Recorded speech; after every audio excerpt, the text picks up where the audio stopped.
peningkatan di liver function testnya, kita lanjutin dengan ultrasound. Ya.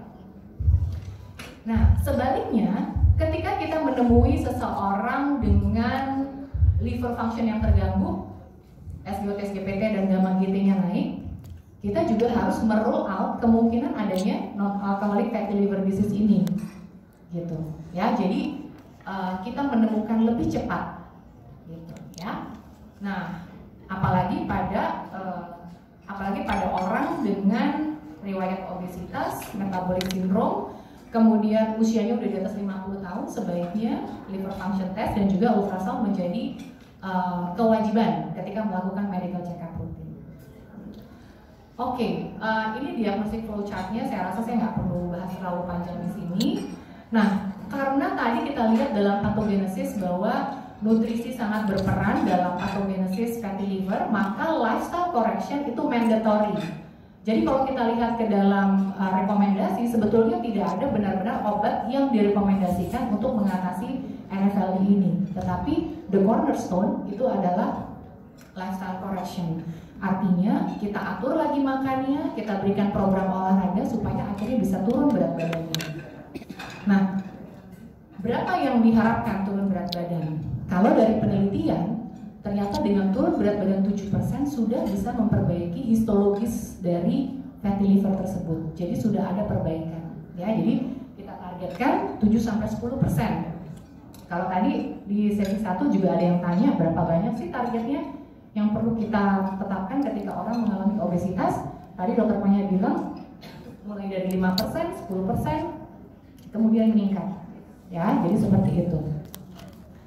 Bagaimana dengan dietnya? Sebetulnya kalau kita lihat tadi dalam rekomendasi, diet yang terbukti baik untuk diaplikasikan adalah Mediterranean diet. Ya.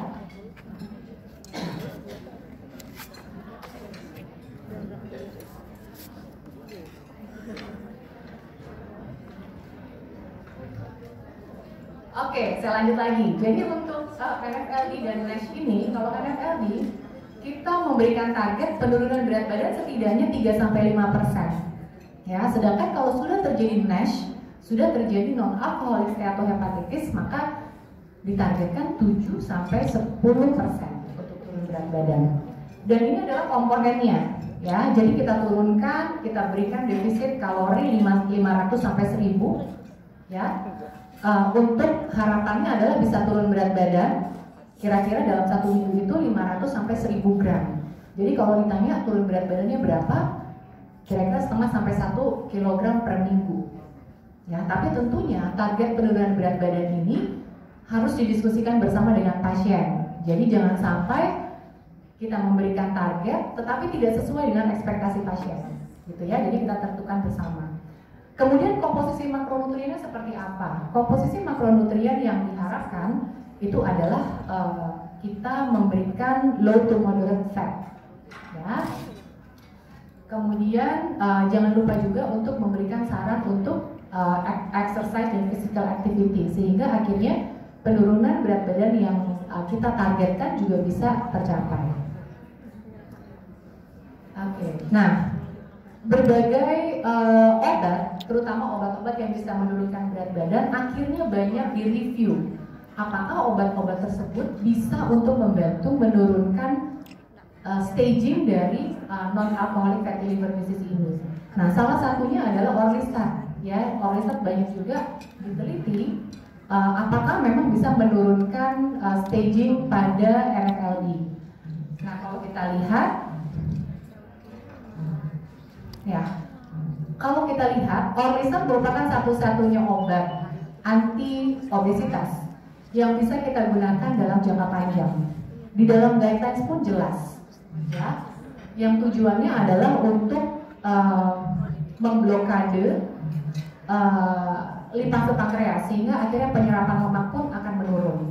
Ya, nah ini adalah metabolisme lipid di dalam saluran cerna kita. Jadi sebetulnya lemak di dalam makanan itu berada dalam bentuk trigliserida, mayoritas adalah trigliserida.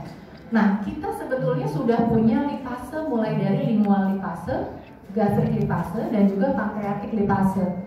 Tetapi kalau pada orang dewasa, lingual lipase dan gastrik lipase ini tidak terlalu berperan banyak. Jadi yang banyak berpengaruh adalah pankreatik lipase, jadi 50-70%. Nah, sebenarnya trigliserida yang ada di dalam makanan kita akan mengalami hidrolisis dulu, ya, menjadi free fatty acid dan juga monogliserol, baru akhirnya diserap. Nah, orlistat yang kita berikan tujuannya adalah menghambat supaya pankreatik lipase ini tidak bekerja, ya. Jadi kita harapkan ketika makanan itu masuk tidak terjadi hidrolisis dari lemak yang kita makan. Dan dari penelitian ternyata bisa menurunkan lemak sampai 30% dari yang kita konsumsi. Nah, karena memang lemaknya itu keluar lewat feses, maka biasanya kita udah paham banget ya side effect-nya apa. Oily stools biasanya. Ya, jadi tinjanya itu jadi berlemak gitu. Nah, sekarang kita lihat penelitiannya yang ditujukan untuk non-alcoholic fatty liver disease. Rata-rata penelitian yang dilakukan itu 24 sampai rata-rata sekitar 24 minggu. Ya, jadi 6 bulan. Jadi ini ada satu penelitian, dia memberikan orlistat 3 kali sehari, orlistat 120 mg selama 6 bulan. Dan di sini didapatkan bahwa berat badan turun secara signifikan dibandingkan dengan placebo. Kemudian yang pasti kita bisa lihat juga bahwa liver enzyme itu menurun juga secara signifikan, bahkan sampai hampir 2 kali lipatnya.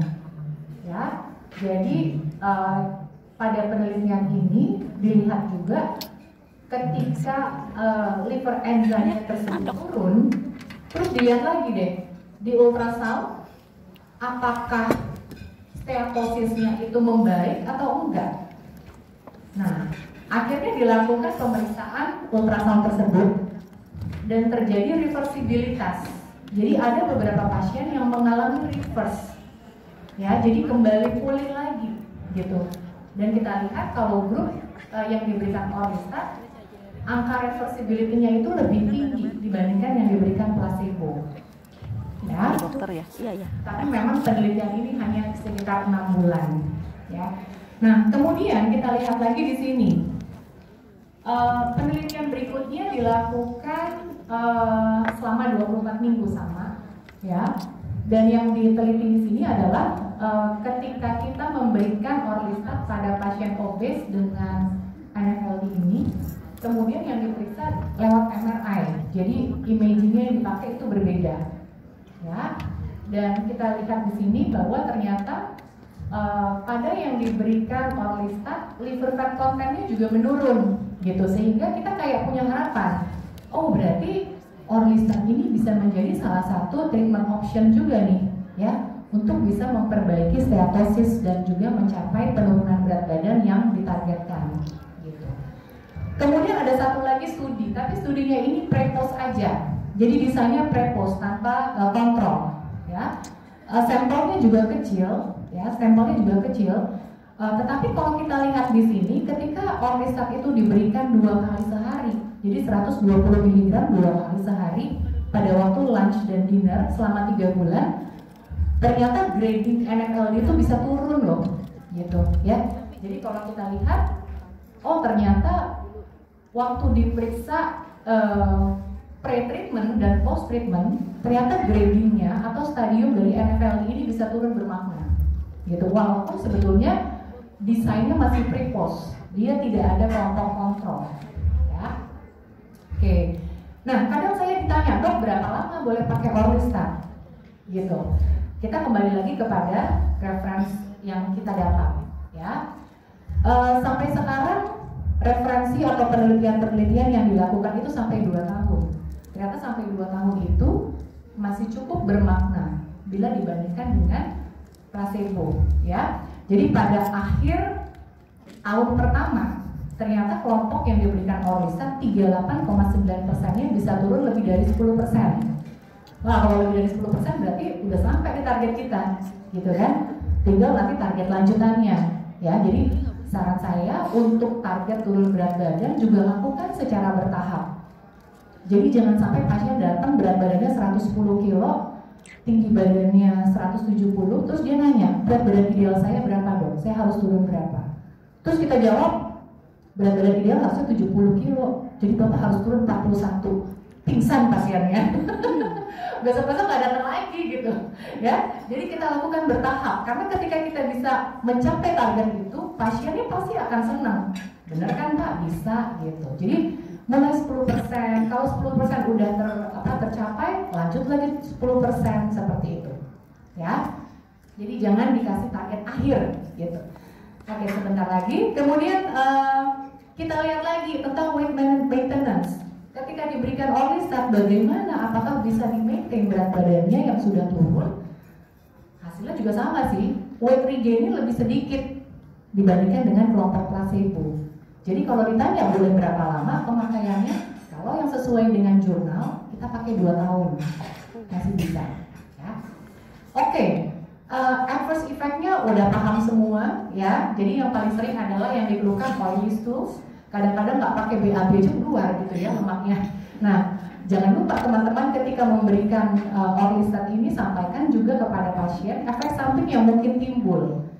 Karena kemarin saya pernah lupa kasih tahu efek sampingnya. Dokter nggak bilang-bilang, saya lagi kerja tiba-tiba ada yang keluar gitu. Akhirnya saya mesti ke kamar mandi dulu gitu kan. Jadi jangan lupa ya, itu sampaikan juga. Dan jangan lupa sampaikan ketika memang masih banyak yang keluar, berarti makannya belum bener Bu gitu ya. Oke, kemudian kadang-kadang kalau yang paling sering sih itu, kemudian bisa juga keluhannya kram tapi hanya sebentar. Ya, jadi keluhan yang paling sering adalah di gastrointestinal system karena memang kerjanya lokal, dia tidak sistemik. Ya. Baik, saya rasa ini akhir dari presentasi saya. Yang pertama, jangan lupa ketika kita menemui pasien dengan obesitas atau overweight, selalu pikirkan komponen metabolik, komplikasi metabolik yang mungkin terjadi. Salah satunya adalah NFLD ini. Kemudian karena ada berbagai faktor yang menjadi pathogenesis dalam NFLD ini, termasuk gaya hidup, maka lifestyle correction is mandatory, wajib. Jadi kalau kita punya pasien obesitas, lagi turunin berat badan, ditunjang lagi dengan hasil lab yang nggak bagus, itu senjata buat kita untuk nakut-nakutin, supaya dia akhirnya mau nurut sama kita, mau ikut turun berat badannya. Ya. Kemudian Orlistat menjadi harapan juga, walaupun mesti ditunjang lagi dengan bukti yang lebih banyak untuk bisa memanage pasien-pasien obesitas yang juga mengalami NFLD ini. Demikian presentasi saya kembalikan lagi kepada moderator, Dr. Terima kasih.